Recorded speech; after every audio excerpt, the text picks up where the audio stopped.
So it's been a little more than 24 hours since LSS made the announcement that Arcane Rising, the second set of Flesh and Blood, is going out of print. There's a small amount that is on the way to the distributors and thus the LGSs, and let's be honest, we'll probably never make it there because people are going to buy it up and sit on it. And so it came out, it's going out of print. There will be no more after that. Now, my initial reaction, as well as many others, was one of like, oh, crud, right? Kind of in, akin to the Crucible announcement with that going away. And, in line with that, when Crucible came out, I was like, I don't understand why they made the announcement. And that was my initial reaction here as well. I was like, well, I don't understand why they would do this without the next set announcement. And what I mean by that is most of us assume that to some degree, a large amount of these cards will be reprinted, right, in future sets, whether it be the next supplemental set or whether it be in the future, somewhere down the line, right? So I think most of us accept that. The issue being, and that's why I said my initial reaction was like, well, why would you publish it now and not wait until you made that next announcement? Because now all you're doing is fueling a run on sealed product, which I still think is the case. I do still think that is the case. However, in the 24 hours since this happened, I've had time to kind of, wrap my head around a little more and kind of come to terms with it. And I mean, them doing that, I think, it's a good business decision on their part. And we'll explain why tonight, because tonight I want to talk about why I think that in the long run, Arcane Rising going out of print is actually a good thing overall, with the drawback of it being a not so good thing for players in the short term until those new sets come out.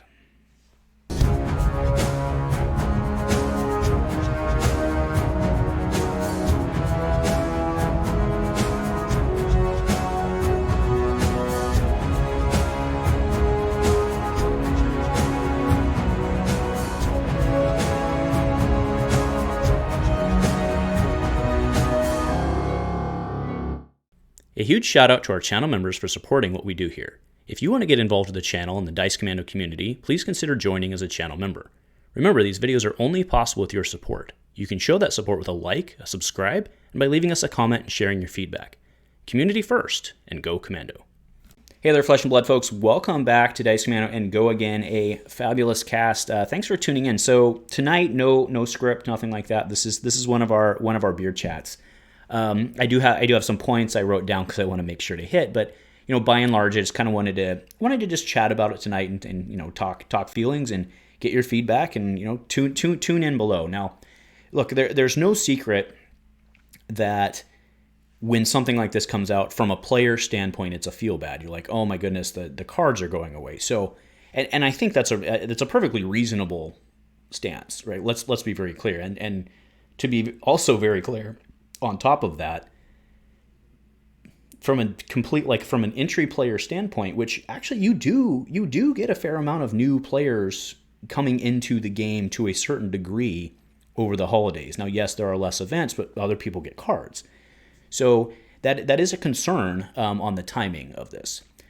So kind of like I said in the intro, why now, right? Why not wait until you're announcing the next set? What it's going to be, Arcane Rising Revised Edition, or whatever whatever it may be, right? Why do it now? And again, I apologize. Like I said, there's a chat. I'm probably going to be going out of order and jumping around, and it just is what it is, right? But functionally to that, and I kind of mentioned, I think is a good business decision because let's say they did it, Andrew's 18 hours ago, Andrew. Let's say they did it my way, and they come out and they say, all right, Arcane Falling, Arcane Ascending, the revised edition is coming out in June, and it's going to contain Skullcap, and I mean, yes, we know Skullcap's coming in probably the next set, whatever it is, right? Just stick with me, right? We know that these key cards are going to be printed in May. They're going to hit, and they're going to be in a set that has 6 Majestics instead of 2 Majestics per box. What's going to happen is that they, as a company standpoint, they are not going to effectively be able to, by and large, overall, they're not going to be able to purge out their Arcane stuff because, right now there are only a couple cards. I mean, this is no secret. There's only a couple cards which is why these cards are so high. There's only a couple cards in Arcane Rising that are worth getting from a singles standpoint, right? And by that I mean worth cracking boxes for if you're like a single seller. It's Art of War, it's CNC, Skullcap, and the other stuff you don't hate getting, but like those are what you're looking for, right? So if people know those are coming, especially since we have skirmish season coming up and stuff like that, but like we're by and large moving into more of a lull from a competitive season, it's completely reasonable to assume that people actually wouldn't be popping Arcane Rising, because right now it's not very advantageous to open those boxes. It's really not, right? And we look at the price of Command and Conquer, and Command and Conquer specifically is like what, in the high 100s to even $200 range. And there's a reason for that, right? If you look at the set breakdown of, so there are 10 Majestics in Arcane Rising, and you get 2 of them per box, right? So that means let's just do some quick back of the envelope, right? Assuming a completely equal distribution, which nothing in that set was short run, because they actually introduced short runs in Crucible, right? So everything, for every Command and Conquer printed, there was a 3 of a kind printed or whatever, right? So whether or not, I know people get 2 CCs per box, I get it, but that means somebody else didn't get 2 CCs per box, right? So for every 1 Majestic, again, equal distribution, right? Which means that if you want to get equally a Command and Conquer, you need to buy 5 boxes, right? And boxes are 96 MSRP, is that right? 96 MSRP, and you can usually get them for, let's say on a good day, you can get them for 70.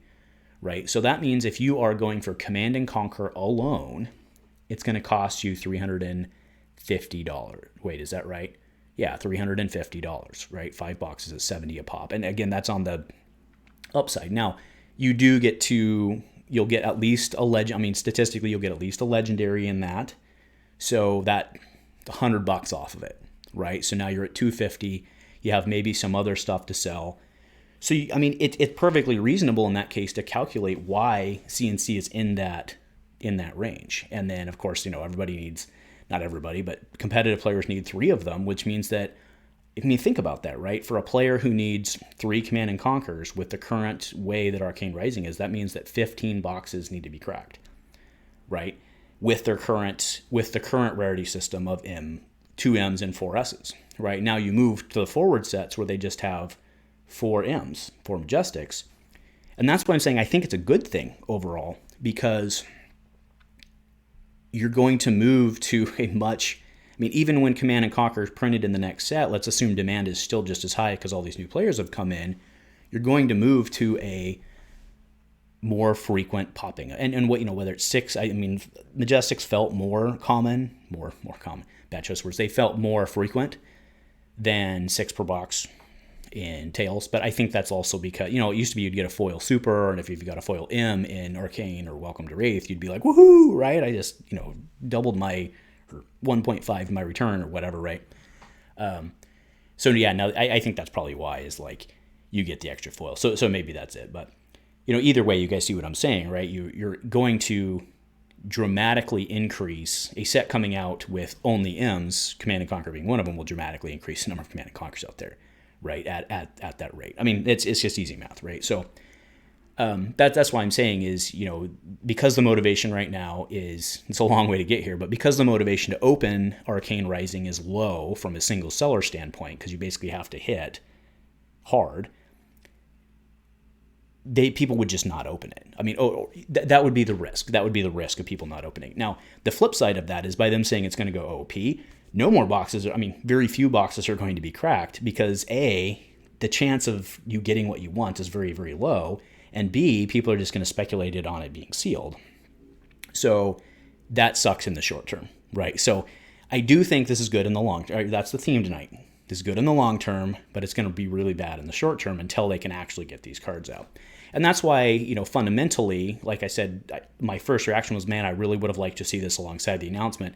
But I get it. They don't want to end up with 10,000 cases or what. I don't know, right? But they don't want to end up with a whole bunch of inventory that they can't move because there's a better product out there. because at some point people are going to stop buying the boxes, because if there's a bunch of sealed out there, they don't want to sit on it for seal. I mean, it's just supply demand. I mean, it makes sense, right? And that's not anybody's fault for being a speculator or anything like that. It just inherently makes sense. So, I mean, that's from the business perspective, like I talked about, on why I get, right, on the Crucible announcement, I didn't get it. In this case, I get it, right? Because people were going to buy Crucible and it was just going to peter out. That was my argument there. It was like, you just didn't need to announce it. The Crucible just would have gone away because people love that. There's critical cards in there. But, I mean, I guess we could even backwards apply that. Of if they're going to be reprinting the Crucible stuff in a nearby set, they wanted to purge the line of that. The Crucible one definitely was done to make a run on it. And I think the Arcane one was done also to make a run on it, but to a different end. So, to be fair, they're both fundamentally the same argument. The timing is just worse on Crucible, right? But, I mean, that's neither here nor there. So, that is, that's why it's a good business decision. Now, something I want to be the theme for the rest of tonight is this statement. In print does not equal being printed. Okay? And that's gonna carry through to a couple of things I want to talk about. First off, I'm so exhausted of the people in the community who are just like, well, they just can't keep everything in print forever. Like, being in print doesn't mean that there's some dude right now on his old-timey printing press like, okay, coming out right away, sure. Like, it doesn't work that way, right? Like, what they do is they put in a batch. They say, okay, we need to put in 100,000 boxes of whatever, and they'll schedule the time, they'll rent the time, however it works out. They'll tool up, and they'll run that out, and then they'll convert the line to something else. It's not like, well, you have to build a factory just for Arcane Rising. You can't keep it in, it's not like there's separate factories or separate lines for each one of these.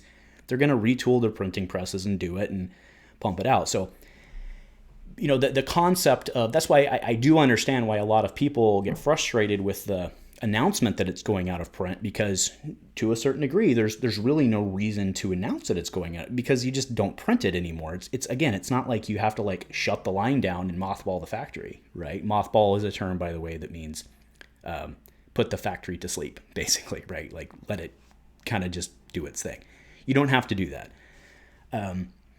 because you can just print something else on those same machines. And again, they don't even own these machines; they're just renting it out. So this concept that, well, they can only print so many things at the same time, that is true, but it doesn't mean they can only keep so many things in print at the same time, right?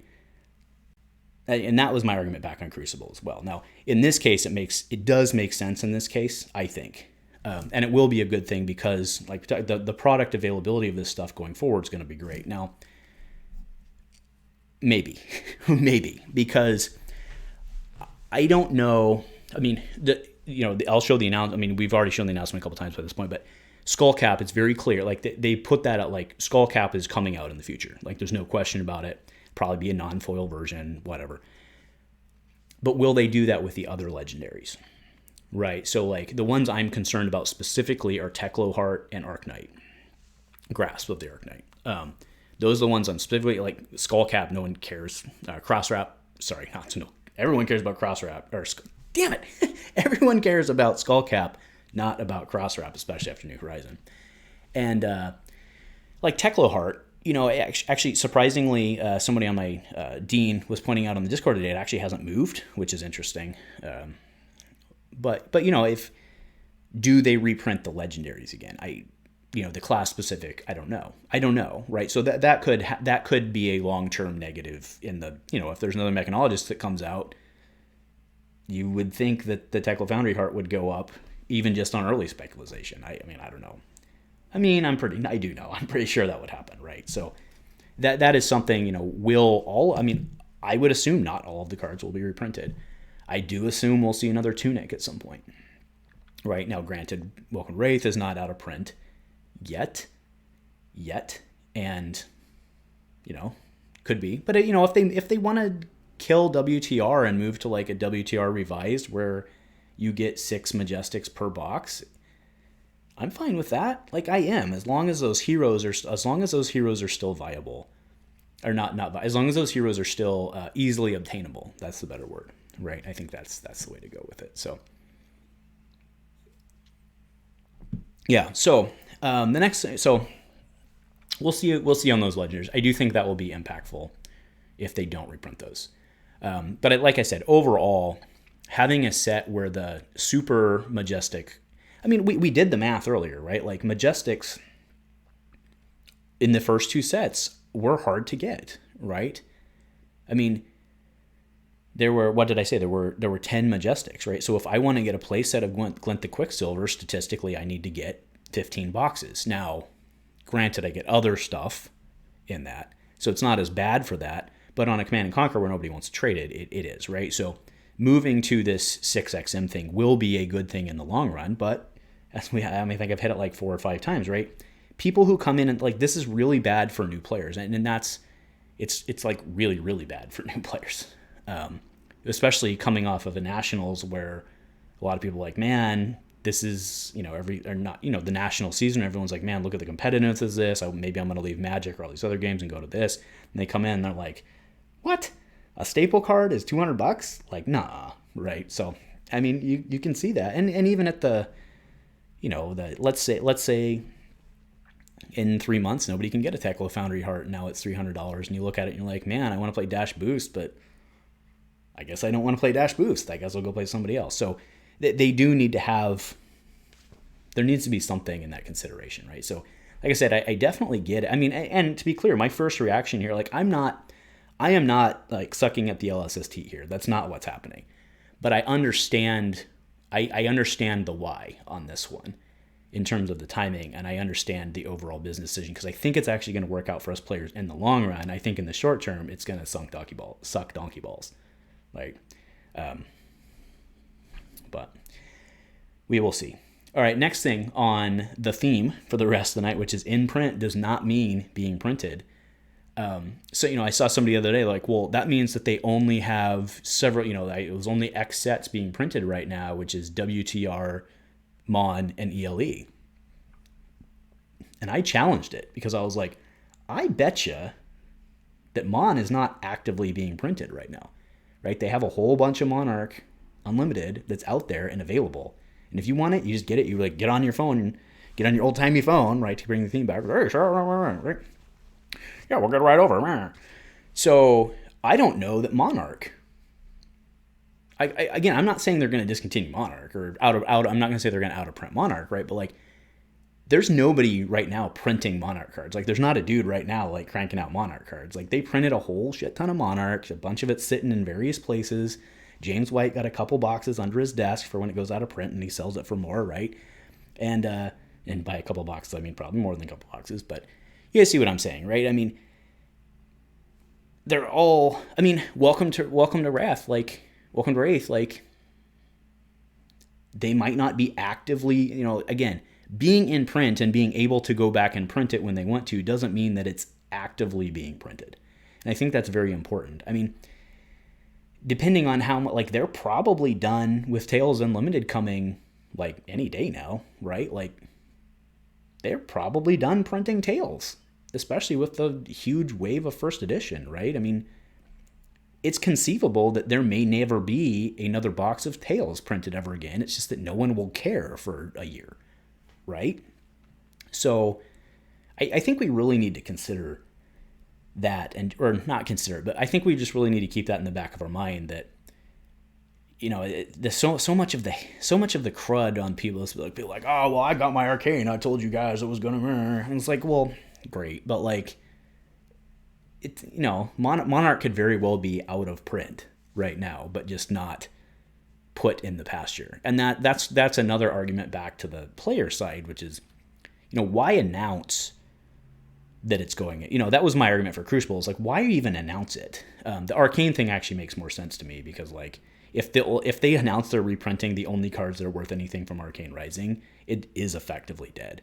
So they would never go back and reprint it. So I'm okay with it. And I realize that's a double standard on the same thing, but sorry, that's just how I feel about it.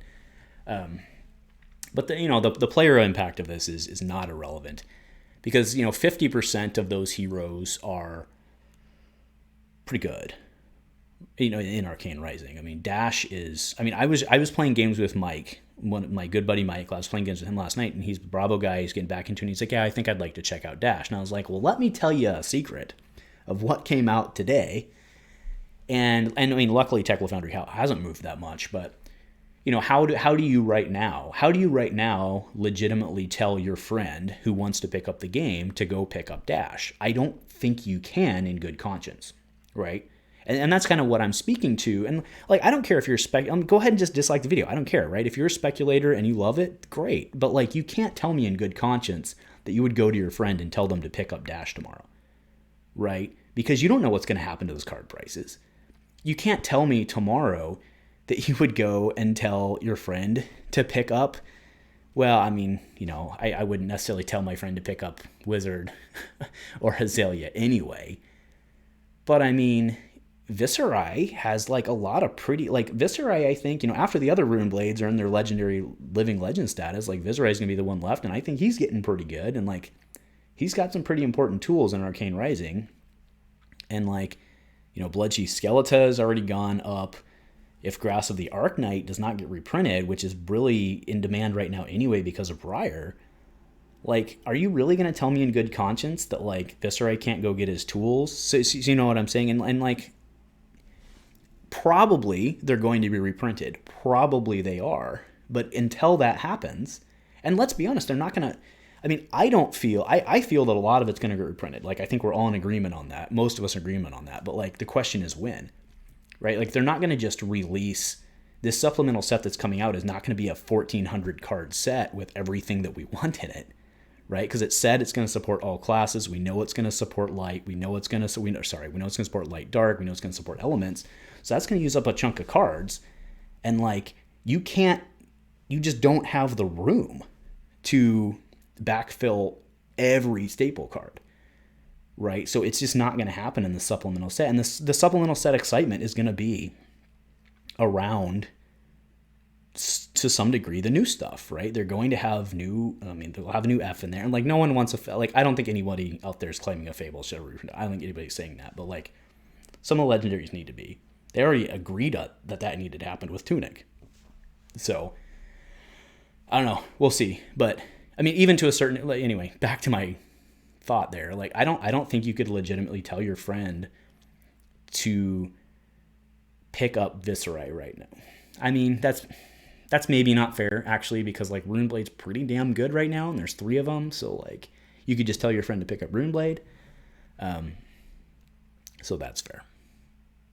Maybe I'm not being fair on that one. But I'll stand by the Dash thing. Like, I don't know that I can tell Mike in good conscience right now that it's a good time to pick up Dash. Maybe if he moves today, great. And then but then isn't that basically just telling my friend to go speculate on the legendary that it's going to go up? I mean, it's not, but it kind of is, right? So, I don't know. Like, I mean, this definitely sucks. From a player standpoint, this sucks in the short term, but I do have the confidence that it's going to be better long term, because let's be honest. I mean, we've done the math twice already, right? The rarity system makes it very hard to get certain cards in WTR and Arc. So I think that in the long run, from a player standpoint, it's actually going to help. I mean, I think that's a good comparison, right? So look at, well, I mean, WTR, just go with me on this, and you'll see my theory, and it's not necessarily backed up by real dollars. I get it. But what I'm saying is, like, pulling a Majestic out of WTR feels way more special than pulling a Majestic out of Monarch or Tails, right? It just does. Crucible is a bad example because there's some really impactful ones in there, but you see it now from a pure money standpoint, right? You look at a lot of the Majestics in both of the sets. I mean, even first edition Tails, like, a lot of the Majestics are in like the $3 to $4 range, right? Maybe the $6 range, whatever. But you see what I'm saying. And Glint the Quicksilver, and some of those key cards, they're still in the 10 to 15, maybe depending on where you go, they could be more. I mean, I haven't looked them up. I have what I need, so I haven't looked them up recently. But you see what I'm saying, right? Those Majestics are actually more than the ones in the later 2 sets, and the reason is because they're easier to get, and then more people can trade them, and you get it. You get it. right? And again, I know that the dollars as of today may not necessarily map 1-to-1 with that argument, but fundamentally you understand what I'm saying, right? Of by putting more Majestic, by going to a set with 6 Majestics, it's going to make it easier for players to get what they want to get, right? Whenever that happens. And that's the problem. That is the problem, is the whenever that happens, we don't know what it's going to be. So, I don't know. I think that's about it for tonight. I mean, I had a couple other bullet points, but I feel like I've been talking too long. So, yeah, I don't know. So let me know what you guys are thinking. I mean, you know, I again, to come back to the in-print, being printed thing, like, maybe, I mean, I don't know. We'll see. We will see. We will come back to this later. I mean, there's no way to really know, right, if Monarch is actively being printed right now. But, like, I don't think it is. I'm pretty sure they hit some, when a set is in print, they have probably some lower critical limit where they say time to trigger a reprint. I mean, that's probably how it works. And, like, then they probably also look at the consumption demand and rates and say, do we need to? And it's like, they probably have an alarm that goes like, James, there's a button that goes off in James' White office, and he runs out and he's like, oh my God, we're at 10% stock worldwide, blah, blah, blah. And then they have a discussion. It's like, well, that 10% stock will last us 8 months based on the current consumption rate. So, like, we don't really need to. And, like, we've got all these other sets that are selling better. So, like, let's probably not do Monarch again, right? I mean, to some extent, that's what's happening, right? To various degrees, that's what's happening. So, I wouldn't be surprised if we never see more Monarch printed come off the printer. I wouldn't be surprised if we never see more Dales come off the printer. But it'll depend on what the next sets look like too, right? So anyway. So, all right, let's wrap this up. I think that's enough for tonight. But anyway, I just wanted to, kind of share my thoughts. Like I said, I initially was like, oh man, here we go again. And I think that it'll be okay. I don't think it's as big a deal, right? And you know what would be really cool? I was thinking about this because we were talking about it last night. Is Mike's with Mike, and he was kind of lamenting the fact that, we discussed commander decks, Magic commander decks as a product, right? And how you can go, anywhere from $30 to $50 depending on what set it is and all that, right? But, like, the Blitz decks are good, right? They're a good product, but they're not a great product, and I think that's kind of the takeaway here that we're trying to make is, wouldn't it be cooler if we could come, maybe they could retool, that print run that they're freeing up, whatever, right, their print capacity, whatever it may be that they're freeing up. Wouldn't it be cool if instead they were trying to make it easier to get into Flesh and Blood from a new player standpoint, right? And I mean a new player standpoint, like new to gaming standpoint, not just, well, I came over from Pokemon, and right, I mean, which is great. Like, we're glad to have you. I'm not smashing that at all. But, like, right now, I mean, you guys, we talked about that, I think, in the last video, like the Commons one, right? Where, like, a lot of people are like, well, if you don't accept the fact that it's going to cost you $1,000 to build a competitive deck, you're just in the wrong game. And, like, that's not the right attitude. I mean, it's true, but it's not the right attitude. You know what I mean? Like, it's a true statement, but it's not a statement that needs said to those people who are trying to figure out how they're, because some people just don't want to come in and drop $1,000. Some people don't want to come in and drop $600 for a playset of Command and Conquer, right? And to be clear, you don't need to get into and learn the game. But if you're looking at it and saying, oh my God. So anyway, that's my point, is I think it would be great if they're using this capacity to kind of retool what their plan is a little bit. Like, it'd be great to have, like, the Blitz products are fine, but they're not amazing. And, like, I feel we could have some pretty amazing products where, like, you have Dorinthea and you do get a glint. Like, it's a CC deck and you get one glint and you get one steel blade or something like that. Or, I mean, that's what they do. You give them a taste. You give them a little something. And I don't want any of these no more exclusive. I mean, they went away from that on the last set anyway, but no more exclusive cards, nothing like that. I think that drives a lot of people away from Magic and also makes it really hard to keep track of everything, which kills collectability. And or doesn't kill collectability, it kills the desire to collect everything. Let me clarify. So the collectors are still really into it, but the generic person is not, right? They're not as motivated. But anyway, you see what I'm saying. So good. It is good. it's not good yet. It's going to be good. You're right. In the long term, I think it's a good thing, or will be good. But we'll have to see. I could be completely wrong. So let me know what you guys are thinking. I mean, hopefully you've been typing as we go, kind of sounding off on your thoughts. Yeah. Anyway, thanks for just hanging out and having a beer with me, and cheers. Go Commando.